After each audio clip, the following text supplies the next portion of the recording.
With the 2021 calendar year coming to a close, it's time to take a look back at the absolute highlights from the running shoe industry. It's time to take a look at my favorite shoes of 2021.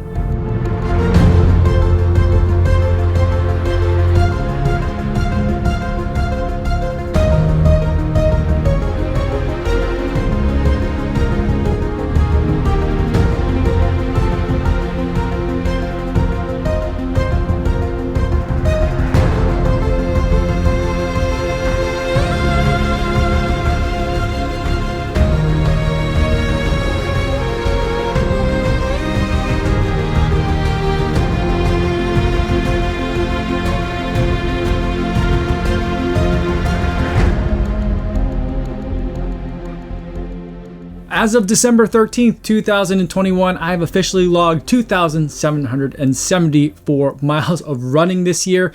And somehow, while it's the most I've ever run in a single year, it also feels like I didn't really run all that much. But I think all that really means is that I had a really fantastic time running this year, and thankfully I didn't run into any injuries. So with that being said, with all those miles under my belt for 2021, let's talk about some of my favorites. But before I do want to go over some disclosures. I'm pretty sure about it, but I'm not certain because I don't always keep the best records on this. But I believe that all of these shoes were sent to me by either a running shoe store or the manufacturer for the purpose of review at some point during the year. But we've got a lot of different brands represented here today. I'll put more full disclosures in the description down below just so you guys can be aware of kind of some of the different relationships that I may or may not have with some of these brands. The purpose of the disclosures is to let you guys know kind of where I stand. It's not a purity test and it doesn't prove that I'm somehow impossibly unbiased. It's just letting you know where I'm coming from, and you can take my opinions for what you will. But in no event has anyone paid me to make this video or to include their shoe in this list, and no one's gonna get a chance to preview any of my footage or my thoughts before you guys get a chance to see this video on YouTube. So with that disclosure out of the way, let's talk about some of my favorites for 2021. Let's get started first with racing shoes. My favorite super shoe for 2021 is the ASICS Metaspeed Sky. I've just been absolutely loving this shoe.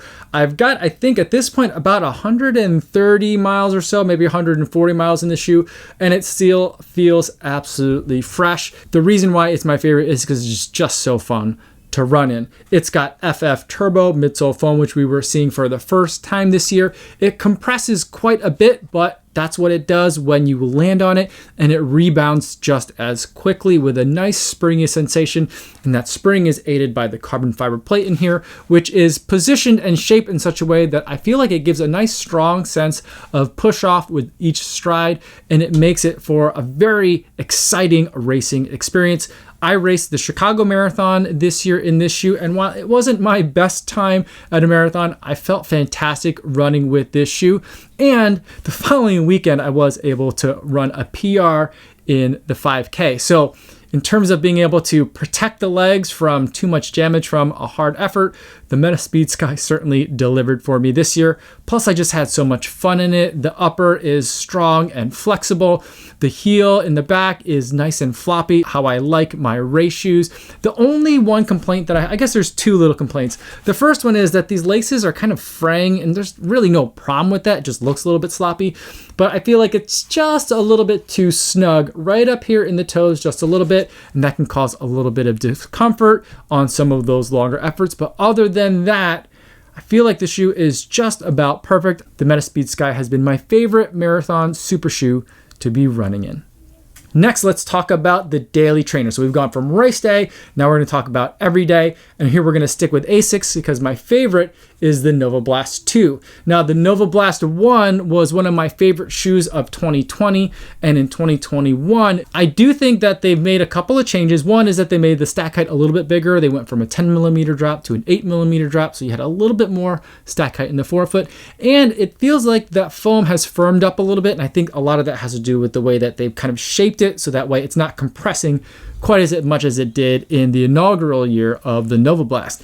Nevertheless, it's still a very soft, bouncy, squishy shoe that still feels fast and controllable. And so it makes it so it's very versatile. You could take it on pretty much any kind of run that you might have coming up in your training plan, whether it's an easy run, a recovery run, or a faster workout. It's ready to pick up the pace as well. If you're looking for just one shoe, I think the Nova Blast is going to be one to take a look at. It's my favorite daily trainer of 2021. Now, let's talk about those days where you're going to be really tired and feeling a little beat up, or maybe you're looking to set a long run PR and going for your longest run ever. For something like that, you want a shoe with maximum cushion. And for that, I'm picking the New Balance Fresh Foam More version 3. This shoe is a behemoth. It looks big and it is big and it's a little bit heavy, and there's just a lot of stuff going on in terms of materials and layers and foams and things that are in the upper.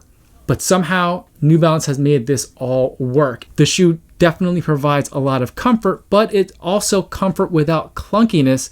So you can actually take it for some of those longer runs and not feel like you're dragging this shoe around with you. For those days after hard workouts where I was feeling particularly beat up and I needed some active recovery, the Fresh Foam More version 3 was my favorite shoe to put my feet in. The toe box in the upper was nice and roomy, so I never felt like my toes were getting scrunched. I really love the bounciness of the ride, but also the shock absorption of that foam at the same time. It managed to strike that balance perfectly well, and that's why the Fresh Foam More version 3 was my favorite max cushion shoe of 2021. Next, let's pick up the pace just a little bit, but not too much. Let's go to my favorite speed shoes for 2021. And for this, I'm going to go with the Endorphin Speed 2. Now, the Endorphin Speed 2 didn't change very much from the Endorphin Speed 1, and really that's a good thing because the Endorphin Speed 1 was my last year's favorite shoe of the year. This year for 2021, it's my favorite speed shoe because it doesn't have a carbon fiber plate. Instead, it has a nylon plate, but it's using Saucony's Super Foam, that Power Run PB. That is another foam that compresses quite a bit, but also rebounds really quickly. And they've also got this geometry up at the front where the toe rocks a little bit. So it helps you get through that gait cycle really quickly, helps pick up that heel and get you into the next stride with lots of speed. Also, this shoe has a very comfortable upper that fits very snugly without being too tight, and there's just not too much extra stuff in here to get in the way. So it's a very comfortable upper without puffiness. This Endorphin Speed 2 is my 2021 favorite speed shoe of the year. Next, let's go to the trail category. Of the trail shoes that I did get to review, I think my favorite has been the Hoka Zinal. Now, to put things into context, my favorite kind of trail shoes are the ones that like kind of more hardcore trail runners would call like light trail shoes or crossover trail shoes, the kind of trail shoes that you would run on pavement to get to the trailhead and then run on the trailhead and then run back home. Those tend to be my kind of favorite. And the Zinal, I think, can definitely serve into that kind of purpose. But I think the way that the Zinal is most exciting is when you're on the trails and trying to go very, very quickly. Not that I'm like super fast on the trails, but for those times when I really want to bomb down the hill or get through the technical parts as fast as I can, I really enjoyed the nimbleness. Is that a word? The nimbleness? The nimbility? No. Nimbleness. I enjoyed how nimble the Zinal was. It's got a lower stack height and it's got ProFly midsole, so it's kind of like a stripped down, slammed down Torrent 2. Still has a Vibram outsole. It's got light base, so it's a lot lighter and the lugs are a little bit smaller, but it still provides plenty of grip. And I felt like it was a little bit more snug, almost had kind of like a road shoe feel to it, but in a trail package. And so that was my favorite shoe to be able to run in. And I made some great memories in this shoe this year as well. I took it when I went out to go film Western States. I also was able to run my first trail 50K in this shoe. I'd say 50K is probably a little bit long in terms of how many hours you might want to spend in the Zinal, but I was able to do it just fine and I had a great time in it. And I even got to win a trail half marathon this year. Now, it was a really small race, inaugural year, and I didn't really win so much as I got the least lost out there, which, I mean, no one would have ever guessed that I would have won a race kind of by default by virtue of not getting lost as much.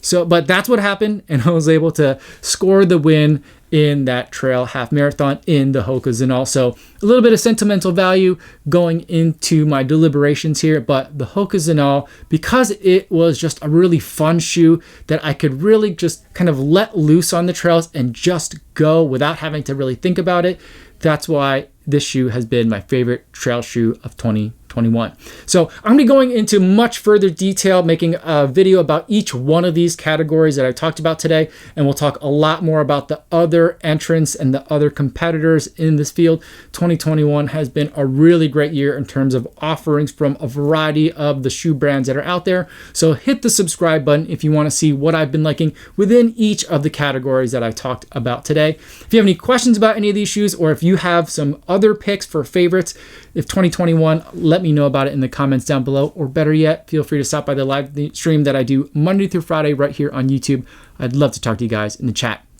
That's all I have for today, everybody. Thanks so much for making it all the way to the end of the video. Hopefully you guys are staying safe out there on your runs, and I'll see you in the next one. Yo, what's going on?